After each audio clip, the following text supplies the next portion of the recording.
கடலூர் மாவட்டம் திட்டக்குடி அருகே தோட்டத்தில் கொட்டகை அமைத்து விடுதலை சிறுத்தைகள் கட்சி நிர்வாகி கள்ள ரூபாய் நோட்டுகள் அச்சடித்து புழக்கத்தில் விட்டதாக புகார் எழுந்திருக்கிறது. இது தொடர்பாக போலீசார் விசாரணை நடத்தி வருகின்றனர்.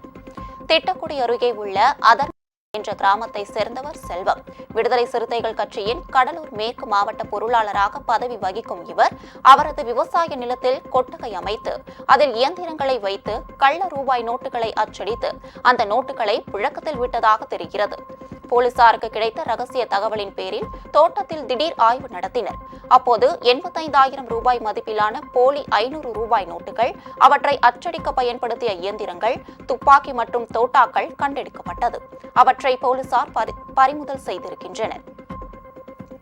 கள்ள ரூபாய் நோட்டுகளை அச்சடித்த செல்வமும் அவரது கூட்டாளிகளும் தலைமறைவாகி இருப்பதால் ராமநத்தம் போலீசார் அவர்களை தேடி வருகின்றனர்.